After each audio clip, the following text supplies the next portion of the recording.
तमाम देखने और सुनने वालों पर सलामती हो। दोस्तों, मैं हूं MS अशरफ और आप देख रहे हैं हॉरर स्टोरीज विद AK।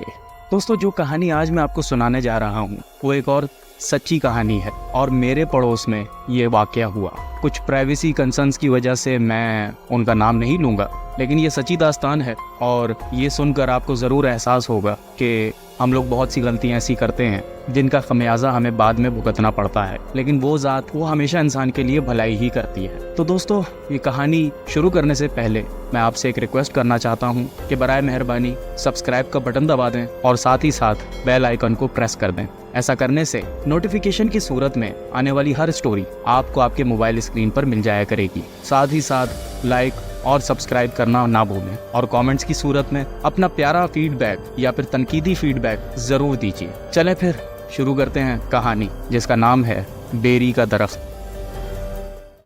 हमारे पड़ोस में साइमा नाम की एक लड़की रहा करती थी। उसकी एज कुछ मेरे ही आसपास रही होगी, शायद उस वक्त 12 या 13 साल।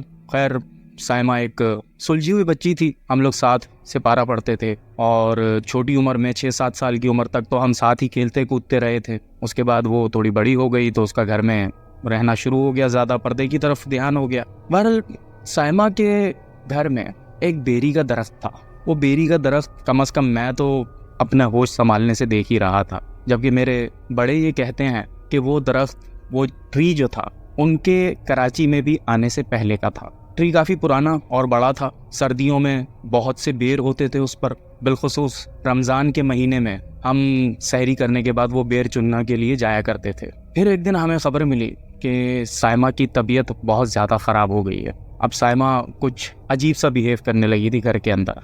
चीखना चिल्लाना, रोना धोना, अपनी सफाई का ख्याल ना रखना, अचानक से दरवाजे से बाहर निकल जाना बेपर्दा। उसके घर वाले पर्दे का बहुत ख्याल रखते थे। कुछ टाइम और गुजरा तो क्योंकि मैं पड़ोस में होता था, मुझे साइमा की रात को ज़ोर ज़ोर से रोने की आवाज़ आती थी, जैसे वो दर्द से रो रही हो, कर्रा रही हो।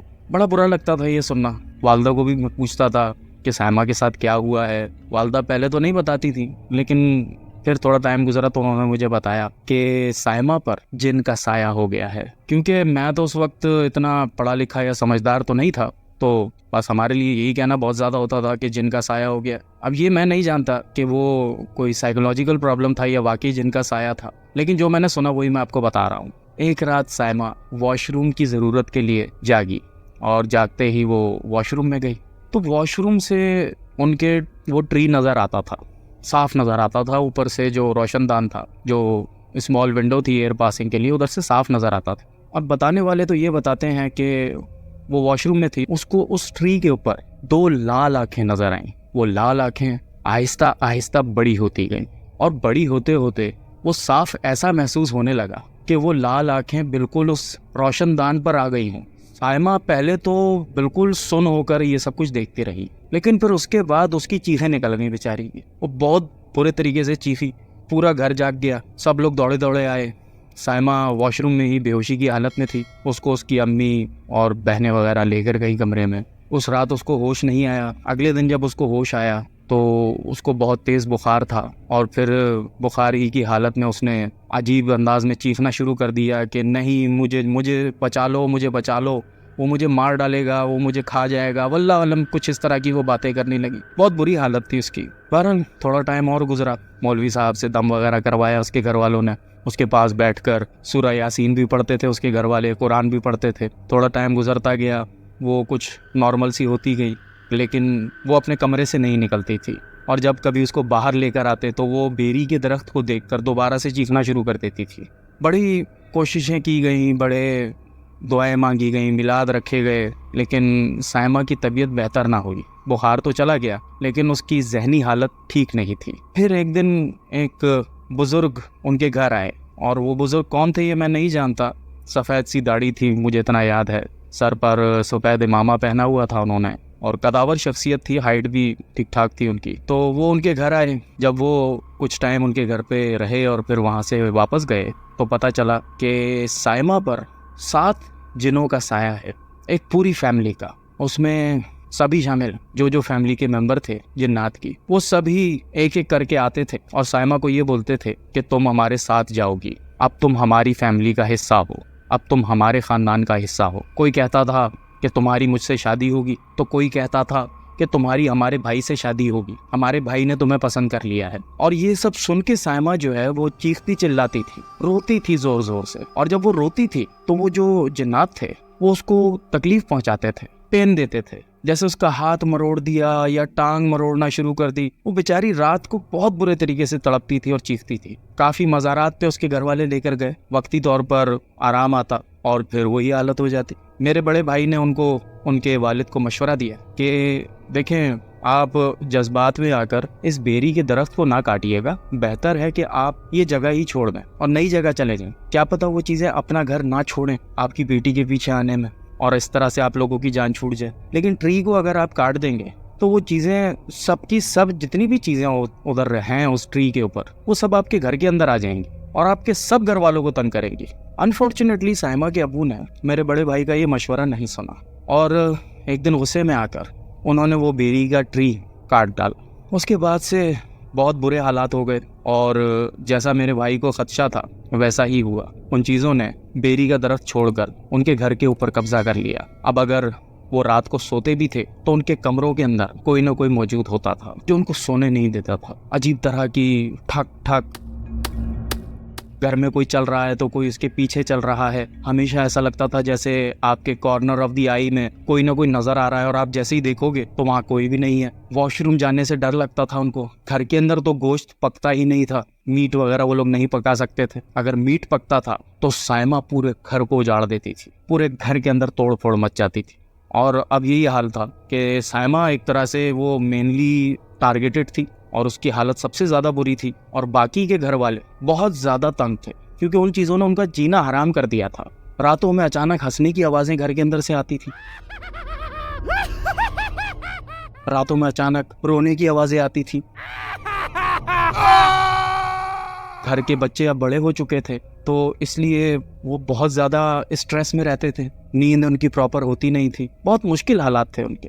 फिर उन्होंने किसी बुज़ुर्ग से रब्ता किया और उन बुज़ुर्ग ने यही कहा कि आप एक रात के लिए घर छोड़ दीजिए, मैं यहाँ पर कुछ अमल करता हूँ और पहले तो मालूम करता हूँ कि प्रॉब्लम क्या है। प्रॉब्लम तो खैर उसके वालिद ने बता ही दिया था, साइमा के वालिद ने, कि हमने ट्री काटा था तो इस वजह से ऐसा हुआ। मौलवी साहब जो थे वो कामिल या जो भी थे वो वहाँ पर अपना हिसार वगैरह लगाकर बैठ गए। सर्कल खींचकर उन्होंने पढ़ना शुरू कर दिया। साइमा के सारे घर वाले साइमा की नानी के घर चले गए।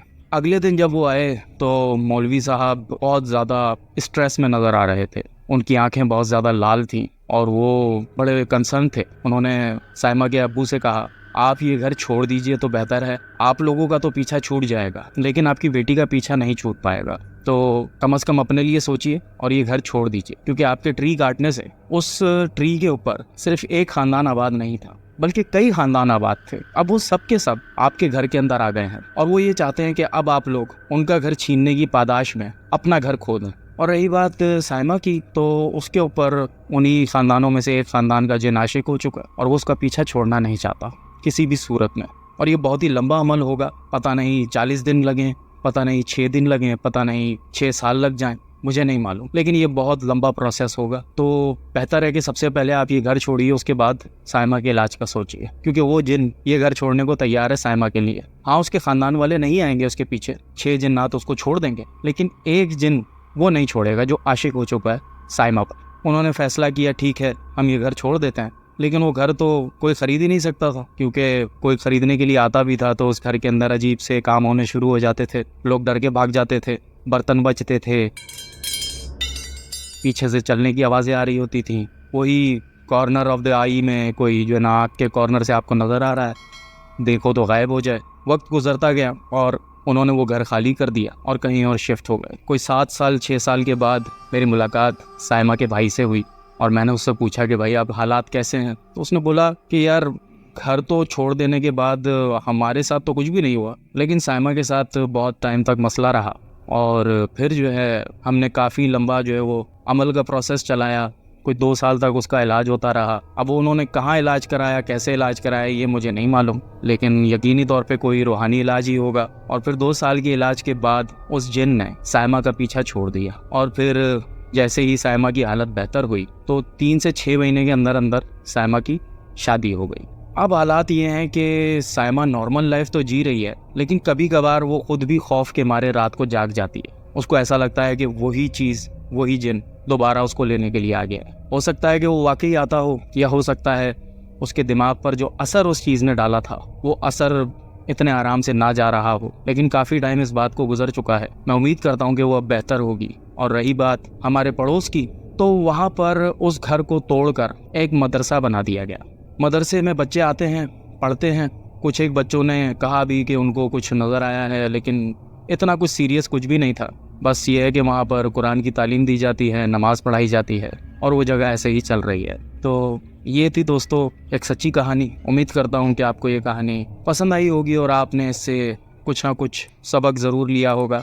तो दोस्तों, मैं हूँ MS अशरफ, और मैं अगली बार फिर आऊँगा एक नई दास्तान के साथ। तब तक के लिए देखते रहिए हॉरर स्टोरीज विद AK।